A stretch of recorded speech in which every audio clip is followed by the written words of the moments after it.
जय हिंद दोस्तों, इस वक्त मैं हूं स्टैंडिंग कमेटी के चेयरमैन दिनेश जैन जी के साथ। इनकी नियुक्ति 2 दिन पहले ही हुई है इस पद पे। सबसे पहला सवाल आपसे ये है दिनेश जैन जी कि आपकी नियुक्ति होने के बाद आपका मीरा भाईंदर को लेकर के क्या विजन है?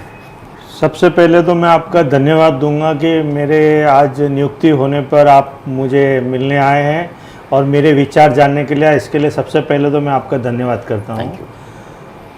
सर, विषय ऐसा है कि पूरा 1 साल आप जानते हो कि कोरोना के वजह से गया। मीरा भाईंदर के अंदर कोई भी जैसे विकास काम पूरे हिंदुस्तान में ठप जैसे हो गए थे, मतलब कि गए साल में कुछ विकास के काम हुए नहीं और अभी वैक्सीन भी निकल गई है और लोगों को वैक्सीन भी काफ़ी लोगों को लगते जा रही है।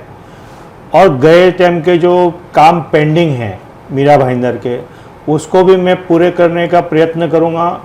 और अभी मार्च के अंदर मैं बजट बनाने वाला हूँ, तो बजट के अंदर भी मैं सभी मतलब मीरा भाईंदर में बहुत सी जगह पे मैं घूमूंगा और लोगों के व्यू भी लूँगा और उसके अंदर मुझे जो बेटर से बेटर बजट लगेगा मैं वो देने की कोशिश करूँगा ताकि इसका फ़ायदा आम नागरिकों को हो सके। सर, यानी मैं ये कह सकता हूँ कि दिनेश जैन जी मीरा भाईंदर शहर का मुआयना करेंगे, जहाँ पे उनको लोगों के रिव्यू लेंगे, जहाँ पे उनको जिस चीज़ की ज़रूरत लगेगी उसके हिसाब से वो बजट का प्रावधान करेंगे और उस पर काम करेंगे। राइट? जरूर जरूर। दूसरा क्वेश्चन, पिछले कई महीनों से ऐसा सुनने में आ रहा है कि बीजेपी की 2 टीम हो गई, कोई एक अलग गुट बन गया। अगर ऐसा है बीजेपी में तो मुझे ये क्यों नहीं दिखता आपके पदाधिकारी चुन के कैसे आ जाते हैं बहुमत में? सर, बात ऐसी रहती है कि आज भारतीय जनता पार्टी विश्व की सबसे बड़ी पार्टी है, आपको पता है। और जब परिवार बड़ा रहता है, अपने एक घर के अंदर 2 बच्चे रहते हैं, उनके भी अंदर कभी कभी कुछ बातचीत हो जाती है, तो इसका मतलब ये नहीं कि हम अलग हो जाते हैं। ठीक है, मन मुटाव रहता है, कुछ बातों पे रहता है ना। पर्स की तो विचारधारा सबकी हमारी एक ही है, भारतीय जनता पार्टी की, और वैसा कुछ नहीं है। और लोग क्या बात का बतंगड़ बनाने में, विरोधी लोग आपको पता ही है कि बात का बतंगड़ बनाते हैं, वैसा कुछ नहीं। हम सब एक साथ में हैं, एक साथ में हैं। इसीलिए तो आप देख रहे हो ना, प्रभाग समिति हो, महापौर हो, उप महापौर हो, या फिर महिला बाल कल्याण समिति हो, परिवहन समिति हो या स्थायी समिति हो, सारे हम भारतीय जनता पार्टी वाले एक ही कैंडिडेट को समर्थन कर रहे हैं। इसीलिए तो मैंने ऐसा क्वेश्चन किया आपसे। तो वो कुछ नहीं है और हम सब एकत्र है। और ठीक है, कुछ के मतलब रहता है, अभी मेरे और आपके कुछ विचार नहीं मिलते तो आप मेरे से अलग थोड़ी हो गए, विचार का वो रहता है, लेकिन हम सब साथ में हैं। एक क्वेश्चन और लास्ट है कि अगर मैं ये जानना चाहूं कि पिछले 5-6 वर्षों से बीजेपी की सत्ता है मीरा भाईंदर में, और अगर मैं आपसे बात करना चाहूं कि बीजेपी, यानी आप अगर हमारे दर्शकों को बता पाए कि बीजेपी ने मिलकर के यहाँ पे क्या डेवलपमेंट किया, क्या ऐसा बेहतर काम किया है, तो क्या बताएंगे? सर, अभी मैं आपको ये बताना चाह रहा हूँ कि जैसे आप देख रहे हैं कि गए टाइम पे हमारे भारतीय जनता पार्टी के एमएलए नरेंद्र मेहता जी थे और उस टाइम पे हमारे महापौर भी थे, तो उस टाइम पे काफ़ी कुछ हमारे आमदार साहब जी ने राज्य सरकार से फंड वगैरह लाए थे, मेट्रो को मंजूरी दिए। आज जो सूर्या प्रकल्प का जो अपना पानी का जो चल रहा है, अभी मेरे को लगता है कि 1.5-2 साल के अंदर 24 आवर्स पानी का भी हो जाएगा, क्योंकि 70% के करीबन काम भी हो चुका है। उसके बाद में आप जब रोड पे घूम रहे हो आप, और आपने बताया था कि हम पहले रोड पे घूमते थे और कोरोना के काल में जब मैं घूम रहा था तो रोड का अभी चल रहा था चल के, तो आपको भी एक्सपीरियंस रहा होगा कि कैसा वो रोड है, अभी सीमेंट के बनाए हैं। इसके अलावा जितने भी जहाँ भी अड़चनें थी, रोड को चौड़ा करना है, ये सब भारतीय जनता पार्टी ने किया है। और साफ सफाई में भी आज अपना नंबर पूरे भारत में अच्छे क्रमांक पे आया हुआ है, ऊपर बढ़ते जा रहा है।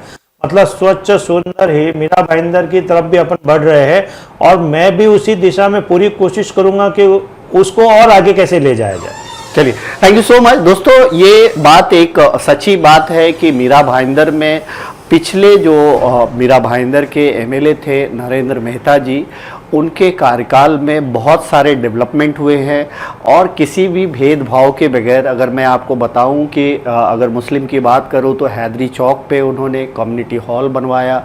अगर कब्रिस्तान की बात करूं मैं तो मुस्लिम कब्रिस्तान में उन्होंने सेट डलवाया।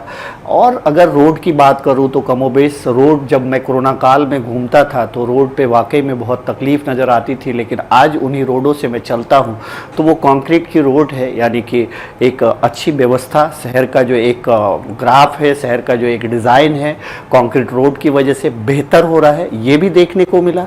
मेट्रो के लिए जो उन्होंने मेहनत किया है वो भी दिखाई दे रहा है। इसी क्रम में आज मैं आया था, चूँकि ये नवनियुक्त जो है स्टैंडिंग कमेटी के चेयरमैन हैं, इनसे बात करने के लिए, और इन्होंने भी वही सब बताया। और इनका एक मेन जो टारगेट है कि पूरे मीरा भाईंदर का एक सर्वे करना, लोगों के बीच जाना। जय हिंद दोस्तों, इस वक्त मैं हूँ शान दलवी जी के साथ, सभागृह नेता हैं ये।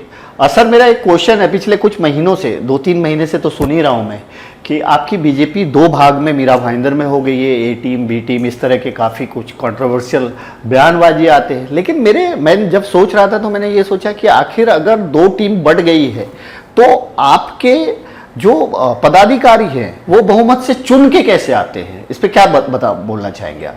नहीं, पहले तो आप जो बता रहे हो ना, ए टीम बी टीम, ऐसी कोई टीम नहीं है, हमारी एक ही टीम है, बीजेपी। फिर ऐसे जो मुद्दे उठ के आते हैं, क्यों आते हैं? क्या, कौन से बीजेपी में कई ऐसे न्यूज में हमने देखा बीजेपी 2 भाग में बट रही है, वो नहीं, वो देखो न्यूज है ना, वो डिपेंड करता है ना, वो क्या होता है, न्यूज वाले को ना, ये जो विरोधी है वो गुमराह कर रहे हैं ना। अच्छा, विरोधी वाले उनको भड़का के, गुमराह करके कि आप लिखो, ऐसे लिखो, वैसे लिखो। बाकी आपने तो देखा है, इधर कितने सारे प्रभाग के इलेक्शन हो गए, अभी फिलहाल में स्टैंडिंग का इलेक्शन हो गया, हम सब साथ में ही है ना। राइट।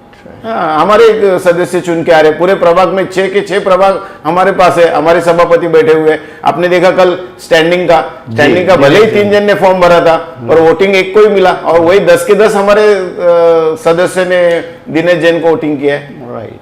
तो हमारे में कोई ए टीम बी टीम नहीं, हम सब साथ में ही है। मीरा भाईंदर के लोगों को क्या मैसेज देना चाहेंगे कि अगर इस तरह की बातों से जो है लोग नहीं, मैं तो यही बोलना चाहूंगा कि ये जो विरोधी को है ना, अभी कुछ मिल नहीं रहा है, ये सभी को गुमराह कर रहे हैं, और हम सब साथ में ही है। और बीजेपी पूरी ताकत से इस शहर का विकास करने के लिए जुटी हुई है और वो करके रहेंगे। Thank you so much. दोस्तों, ये थे प्रशांत दलवी जी। और मैं, चूंकि ये एक्चुअल मुद्दा है, मैं कुछ न्यूज़ों में ये देख रहा था कि बीजेपी 2 भागों में बट रही है, ए टीम बी टीम, लेकिन मैंने देखा कि इनके जो पदाधिकारी, जब भी कोई इलेक्शन होता है उस हुकूमत के साथ जो है उनको चुना जाता है। तो मेरा ये क्वेश्चन करना जायज़ था कि क्या ए टीम और बी टीम अगर है तो ये बहुमत में लोग कैसे आ रहे हैं? तो उन्होंने कहा कि ये सब गुमराह करने वाली बात है, परिवार है, बड़ा परिवार है, उसमें कुछ नोक झोंक होती है, लेकिन इस तरह की कोई बातें नहीं है। ये तो आने वाले वक्त में पता चलेगा कि किस तरह का जो है बीजेपी का फॉर्मेशन रहेगा मीरा भाईंदर में। लेकिन फिलहाल तो ऐसा दिखता नजर आ रहा है कि इनके ही सारे पदाधिकारी, बीजेपी के ही सारे पदाधिकारी महानगर पालिका में नजर आ रहे हैं। Thank you so much.